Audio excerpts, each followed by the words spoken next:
Welcome to our channel. This channel deals with the fire journey of a family. Our net worth goal is $5 million US, and we hope to get there in about 1.5 years. So this has been a pretty awesome month with a gain of 177,000. So this is our tracking up and to the right, crossing that 4 million mark and just moving forward. Pretty great. Looking forward to the end of 2024. So this is our net worth breakdown. Across the board, increasing substantially with taxable accounts just shy of 2 million. Super glad about that, which brings our total this month to 4.4 million. So this is our expense breakdown. Shopping is certainly super huge.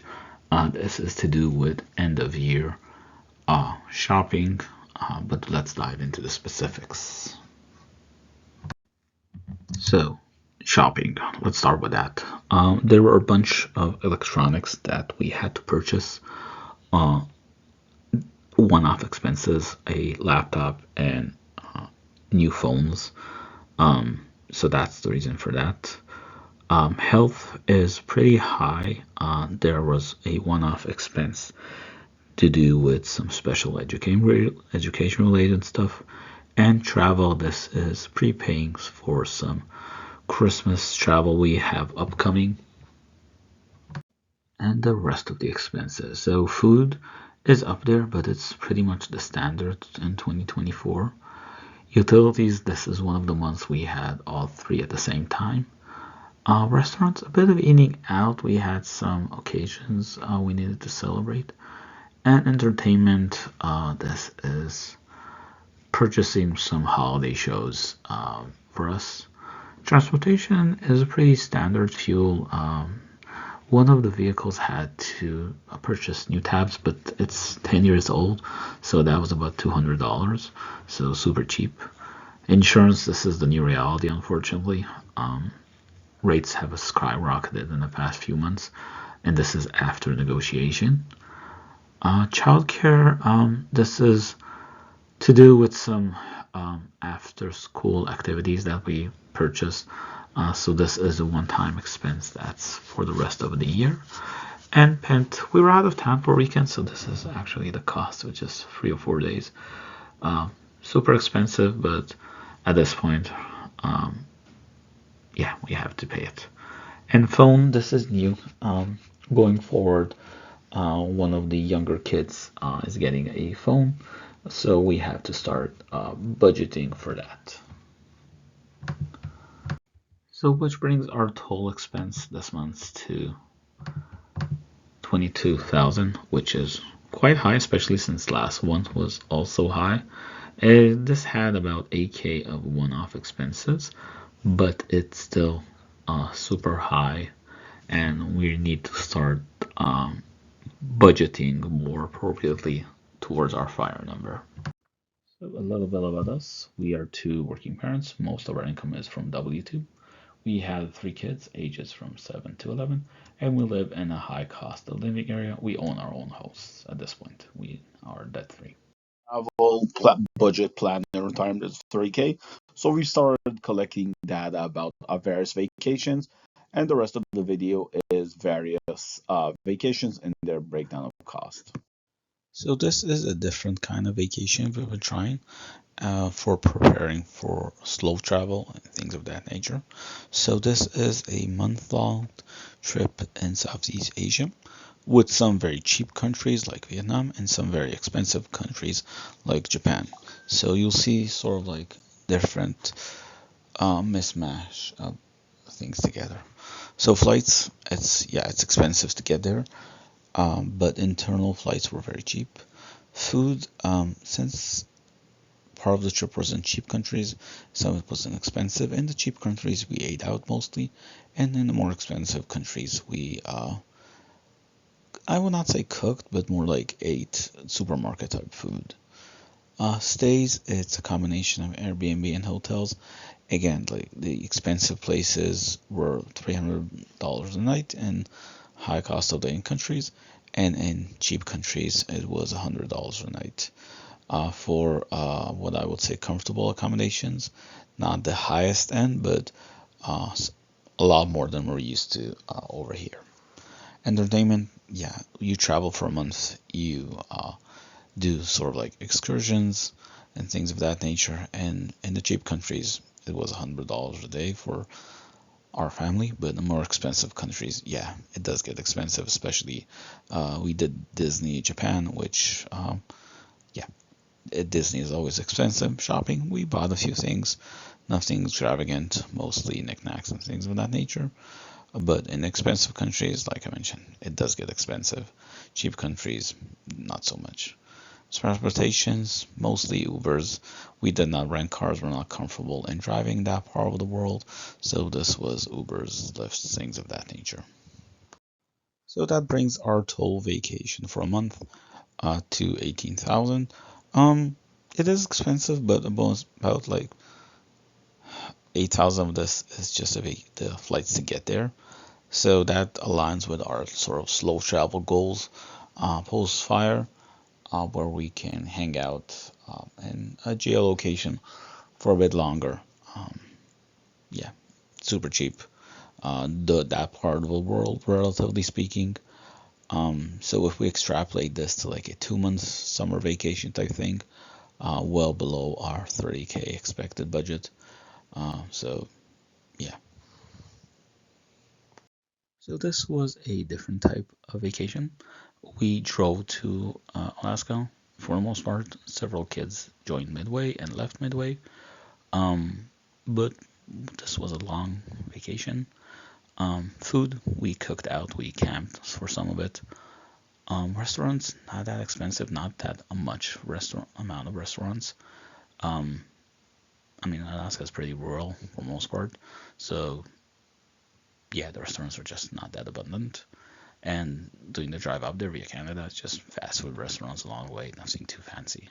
Stays were more expensive than we expected, but this is to do with us opting to sleep in hotels more versus our original estimate of camping. This was to do with the midnight sun and the heat from it, as well as the sun, which caused sleeping outdoors more challenging than expected. And even the hotels didn't have blackout curtains and things of that nature, but they're not that expensive. Like the cheapest one was $100, and the most expensive one was $250, and they ran the gamut towards the lower range. Entertainment, we did a few excursions. The bigger one was a glacier landing, that about 1800 from this amount, and the rest were for smaller type excursions. Shopping, we didn't do a lot of. We enjoyed the outdoors, so we spent more times there than in shopping areas. Transportation, this is for fuel mainly, since we use our own car. So as you can see, it's like driving up there and driving back down and traveling there. Not that expensive. Like fuel in Alaska is actually cheaper than several states we passed, which was a big surprise. Some rural parts of Alaska and Canada did have more expensive fuel, but we spend $20-$30 extra for those sorts of things. And this brings the total over about 4 weeks of vacation to $10,000, which is $65 per person per day, which is like one of the cheapest vacations we had.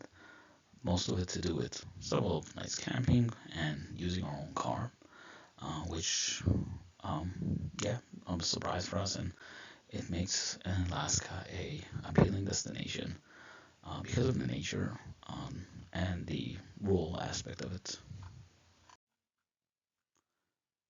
So this is our Hawaii vacation breakdown.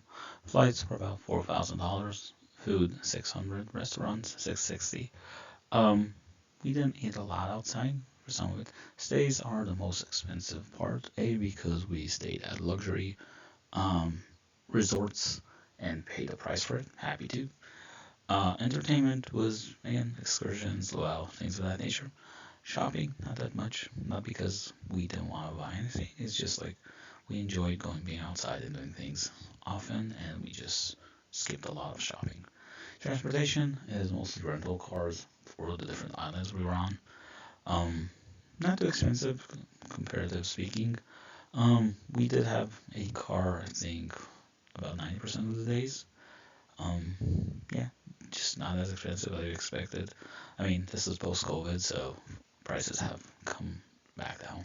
So the vacation, $12,000, which breaks down to the five of us of $170 per day per person. Vacation just the adults took to Japan. So this is just for the two of us. Flights were relatively expensive. The stays was mostly hotels throughout the time, which is a bit surprising considering the lower cost of Japan compared to what we budgeted and planned. It was relatively super cheap to compare to even the Motel 6 in the US, a high-end hotel over there. Vacation was about 6,500, which is about $160 per person per day. This was about a 2.5, 3 weeks vacation. It was partially traveling and partly just working. Vacation we took for the five of us. This does not include RVs or anything to that extent. This was hotels and driving around in a rental car. It is comparatively more expensive than we imagined with this sort of like road trip type vacation, which is a little surprising compared to the rest, but good data to have. Vacation to 8,200, which comes up to about $100 per person per day. The vacation we took with an RV, so that's why you see flights here are zero because we took an RV and traveled throughout. That's why you see transportation is very expensive. It was mostly that sort of like rental of the vehicle and stays. So the stays you see here is basically campground fees, various campgrounds. Sometimes we dry dock, sometimes we offer the kids. Went to an RV that campground that had more facilities like a pool, etc. That vacation to about $4,000, which is comes out to about $100 per person per day.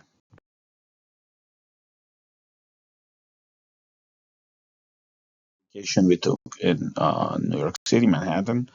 We stayed in a downtown, very nice hotel. Um, it was like I think a 3 or 4 day weekend sort of thing. So pretty expensive for like a quick, large, long weekend, but it's something we occasionally do expect to do. So that's why it's super expensive. Like relatively, it's not that much, but it's very expensive per day. A Manhattan is an expensive place to stay, but also we did a lot of activities in that jam-packed weekend. Another Hawaii vacation. It's different than the one earlier in this video, but it is nice to see like the difference between them. Again, this was a flight, high-end hotels, and some Airbnbs as well. So a combination of both, and pretty awesome. This vacation to 6,600, which comes up to about $120 per person. The vacation took in California. Everything's pretty cheap compared to it, compared to the other vacations we've had. We just found it very interesting to see the differences. California is still an expensive place to visit and stay, but it is convenient. California vacation to about $180 per person per day. So half of New York, but more than a road trip slash RV vacation. So our debt is currently zero. It took us a few good years to get to that. This was before we started tracking everything, so I can't show you the journey. I would say that it took us about 9 to 10 years to like pay off the house, and we didn't have student loans. Well, not too many student loans, so you know, don't count that. And yeah, so we like it. We still have like a monthly credit card debt that we're rolling forward all the time, but we're paying it monthly, so we don't count that as part of our debt.